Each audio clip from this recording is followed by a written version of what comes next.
सखर जे site area में 2 महीना अगवा थी वियल ट्रक ड्राइवर रसूल बख्श मलिक की बाज़ियाबी लाइ सखर की मलिक बिरादरी पारां मीनारे रोड खां रैली कढी सखर प्रेस क्लब आॾो मुज़ाहिरो करे रसूल बख्श मलिक की बाज़ियाबी जो मुतालबो कयो वियो।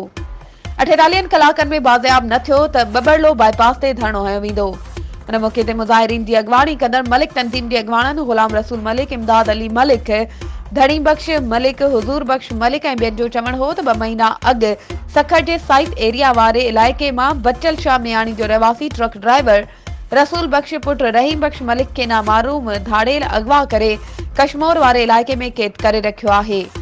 रसूल बख्श की आज़ादी लाइ 20 लख रुपया भुंग घुरन पया। भुंग की रक़म न ॾियण ते खेसि मारण जूं धमकियूं पिया ॾियनि, जॾहिं त सखर पुलिस असां सां मिलण लाइ बि तयार नाहे। उन्हनि चिताव ॾिनो आहे त जेकॾहिं 48 कलाकनि में मुखवी रसूल बख्श मलिक खे बाज़ियाब न करायो वियो त ॿी सूरत में मजबूर थी बबरलो बाईपास ते मुखवी की बाज़ियाबी ताईं एतिजाजी धरणो हयो वेंदो। वधीक ख़बरुनि ऐं अपडेट्स जे लाइ असांजे चैनल खे सब्सक्राइब कयो ऐं हा, बेल आइकन खे प्रेस करणु न विसारिजो त जीअं असांजी हर नई अचण वारी वीडियो तव्हां ताईं पहुची सघे।